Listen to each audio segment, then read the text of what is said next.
As I bent over to do the laundry, a man suddenly pressed himself against me from behind, thrusting me forward into the washing machine. My hips were left exposed to the open air, held firmly in the grasp of his hands. I was trapped, unable to move. His large hands roamed freely over my body, sending waves of heat coursing through me against my will. Pleasure shuddered through my limbs, making my legs tremble uncontrollably. When I finally managed to look back, I saw, to my shock, that the man behind me was my father-in-law. My husband had been away on a business trip these past few days, so I had gathered up the pile of dirty laundry at home to wash. Bent over, I loaded a stack of clothes into the drum. Suddenly, a forceful push against my hips sent my entire upper body tumbling into the washer, trapping me with only the twin curves of my hips visible outside. I had been wearing only a loose nightgown at home, my white underwear faintly visible beneath. Who could this be? My mind raced through countless possibilities, but I couldn't be sure. A sense of unease crept in. I never expected the person behind me to be so bold, his rough hands gripping my slender waist, roaming over my body from top to bottom, stirring sensations in my long neglected form until every touch felt intensely sensitive. I struggled desperately,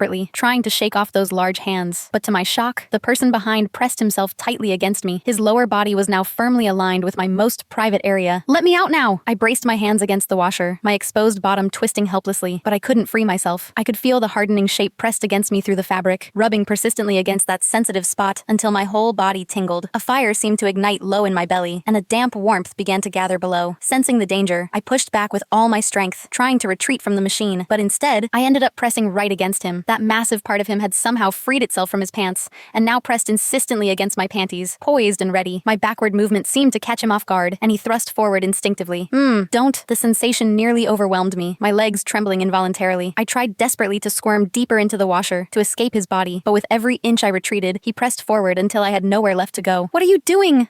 Please stop!" I pleaded in fright, yet my voice betrayed me, growing increasingly sweet and breathy. Encouraged by my reaction, he held me firmly in place, lifting my lower body almost completely off the ground. "Why are you wearing so little at home, Scarlett? Let me give you a hand." What? The man behind me was actually my father-in-law. My ears burned with shame, my entire body flushed and restless with heat. A memory surfaced. When I had first married into the family, I'd seen my father-in-law in shorts, unable to conceal his considerable size, and I'd often noticed my stockings in the bathroom would mysteriously end up soiled. Could it have been him? Had he taken them? The man behind me was in his 50s, yet his raw strength rivaled that of a man 20 years younger, stirring in me a pleasure I'd never known before. The fire of desire threatened to consume my reason. Clinging to my crumbling resolve, I begged him tearfully to stop, fighting against the maddening itch coursing through my body. No, please put me down." I pleaded frantically, but as he thrust again, I couldn't suppress a moan, a sound that filled me with shame. My father-in-law relaxed his hips, allowing my feet to finally touch the floor. Just as I began to breathe a sigh of relief, his arms tightened around me again. Instantly, that torturous itching returned as his hands roamed freely over my body, both teasing and tormenting me. Then, in one swift move, he lifted my nightgown. "Scarlett, how did your panties get so wet? Let me help you take them off."